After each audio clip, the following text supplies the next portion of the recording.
How do you make a platformer in virtual reality? Well, let's back up. What do I mean by platformer exactly? Well, let's take the definition from Wikipedia. So platform games are a video game genre and subgenre of action games in which the core objective is to move the player character between points in a rendered environment.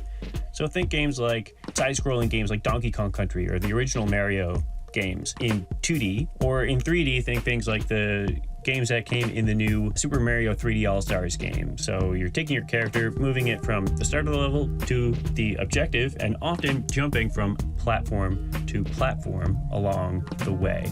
Hence the name platformer. So how do you translate this to virtual reality?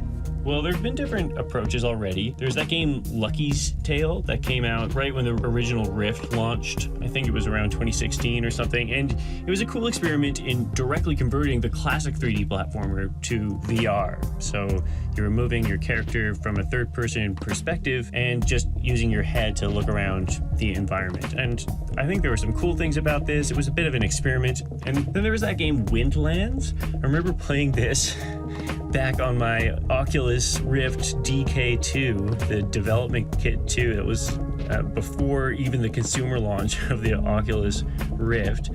OG back in the day. And this was kind of like a first-person platformer that used this like Spider-Man-like web slinging mechanic. It was very barf-inducing because, well, I mean, the technology just wasn't there. There was like the resolution was really low, the refresh rate in the headset was really low, and there wasn't even motion controls. I think it's been recently re-released on App Lab for the Quest. Probably better now with the updated tech and having actual motion controls, but what you're seeing here, you would actually be like moving your head around and like clicking your mouse to fly around. It would make me really, really sick. That was before I had VR legs too, I guess, but I haven't really played a lot of either of these games. But to me, like, their approaches are a little bit obvious, and I'm interested in new approaches in virtual reality. So what would make for a great take on this genre that only works in virtual reality? Well, enter The Climb 2. Well, I guess you could say enter The Climb, like the original The Climb, but I didn't play that one, so yeah, we're going to go with The Climb 2 today. This is going to be a review in a sense, but rather than just giving a run-of-the-mill breakdown of all the elements, I want to structure any reviews I do around relating the software to the bigger picture of how developers are exploring this new medium of virtual reality and learning to develop for it. So what works and what doesn't, what surprising things emerge from novel design ideas, and future directions suggested by the design. So that's the approach I'm going to be taking to this, and with that preamble out of the way, let's get jacked in. So, just look at this. Oh my god. So I guess we should go through the basics. The Climb 2 is a climbing game, of course, made by Crytek. So yeah, that's right, that's the people behind Crysis, that game that was known for its amazing cutting-edge graphics back in the day, and for the original Far Cry game. So go figure, they're into making climbing games now, of all things. I guess it kind of makes sense where they were always a really tech-focused studio, that they're taking a stab at virtual reality. And anyway, the mechanics are simple. So you reach and pull yourself from grip to grip along your climbing wall. And there's some extra mechanics like chalking your hands and pinch gripping, and that's to make sure that, you know, you keep your stamina up. So if you're holding on with just one hand, you have stamina that's going to deplete and you'll fall. So there are ways of mitigating that by chalking your hands and gripping things in a certain way. But that's basically it, you know, is really from pulling yourself from grip to grip. Oh, and of course, there's also leaping from grip to grip or across gaps, which can be done by either flinging your arms and letting go or with the push of a button. But more on this a bit later. See, like if I touch this thing, I'm gonna get hurt. So I don't want to do that. I'm gonna twist it, like myself there, and same thing here. Okay, so yeah, I got my arms crossed. This may or may not sound exciting to you, but I'm telling you, it's good. It's very good, even. It's the kind of game that's only possible in virtual reality. It requires you to look around with the HMD really quickly, and use motion controls to pull yourself along, and it relies heavily on the emotional impact of presence in virtual reality to give you that sense of awe and of vertigo.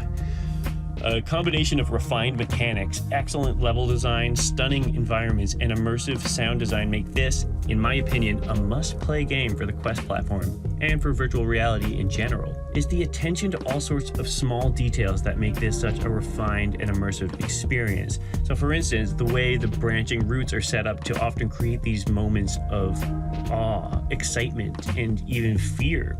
There's nothing quite like pulling yourself up a ledge and then looking down to see a polar bear and her cubs playing. Hey. Or grabbing a rickety metal structure and having this happen. Anyway. Oh! Okay. Or sneaking your way around a ledge with a hissing rattlesnake right above you. Not today, Snake. Not today. I'm checking fate.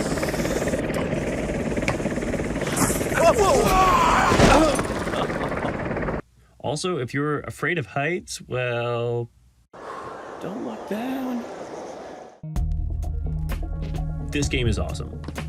Little things like the way your character vocalizes when making certain difficult movements really cranks up the immersion. It makes you feel an emotional connection with the character.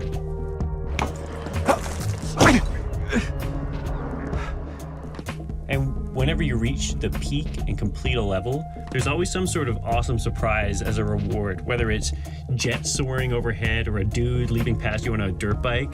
Something surprising that will elicit a genuine reaction from you, especially if it's the first time you encounter it.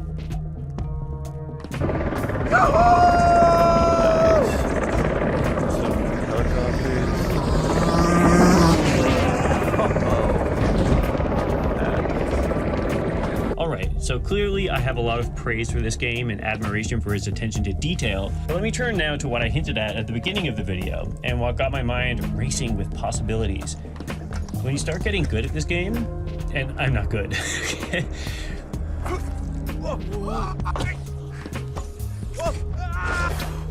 But when you start getting good, the most important mechanic quickly starts to become flinging yourself around to skip grips and complete the level more quickly. I'm not smart enough yet to figure out if it makes more sense strategically to press the button to jump or actually fling yourself using your arms. But man, the momentum you can feel by physically flinging yourself from grip to grip feels super awesome. Just be careful not to fall on the floor IRL, because it's definitely a possibility here. Although by Wikipedia's definition of moving from point A to point B in a rendered environment already technically holds with the climbing mechanic alone, this leaping around really makes the game feel like a platformer. It wasn't really something that occurred to me until I got to the later bits of the game and the more difficult climbing challenges. But the farther you get into this game, the more it feels like a conscious take on 3D platforming in virtual reality, at least in my opinion. You see, just as in most games, after the devs have eased you into the mechanics and you've been able to prove your mastery of them by beating certain levels, they can start introducing creative and more advanced takes on the core concepts. For me, this culminated in the highest difficulty level in the city environment, which is amazing, by the way. I don't know who lives in this death trap of a city or why it would be constructed in this way, but God, is it exhilarating to leap and slide my way through it. It was in this level specifically that the design language really started to scream platformer at me, and my mind started teeming with possibilities. Although there's technically no order to the levels, this is kind of like the last level of the game, and it really left me wanting more. In fact, it made me feel like I was just getting started with this game. And in a way I was. There really is a lot of replay value with the climb too. Branching routes in each of the levels, leaderboards egging you on to get the best possible completion times, and regular free updates that have all been very high quality so far. In fact, some of the updates themselves seem to feel like they even more consciously play on the VR platformer idea. The Freestyle DLC pack puts you in abstract landscapes that focus entirely on creative takes on the core mechanics that had me feeling like they must be consciously inspired by similar abstract one-off levels in the 3D Mario games. Take this one with crazy shortcuts, for instance.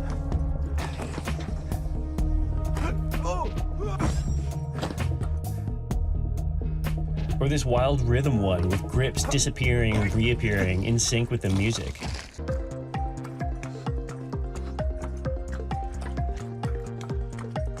There's even a new summer challenge for 2021 involving collectibles. Collectibles! How much more platformer could you get? This game does so many things right in figuring out the design language of VR that I'm convinced it will inspire the development of many future titles that riff off these base mechanics in some way. I'm left feeling like the possibilities for a game like this are basically endless. Can you imagine a game that makes use of these mechanics but also introduces power-ups, enemies, more collectibles, and even open worlds with free movement? The Climb 2 hits all the right notes for me. It's immersive, novel, physical, and gets my mind reeling with creative possibilities for future takes on the concept. If you own a Quest or a Quest 2, you should play it, but let me know what you think. Am I missing the mark in comparing the Climb 2 to the platforming genre? Do you have your own thoughts about the kinds of future games that could be inspired by this one? Throw your ideas down in the comments. Thanks, by the way, for taking the time to watch this video. I appreciate it a ton. And thanks to all you folks who took the time to watch my first video, the review of the fitness app Supernatural. I kind of put that up there on a whim, not expecting anyone to actually watch it. And then I checked back a while later and realized that some people actually had and even subscribed and left some nice comments.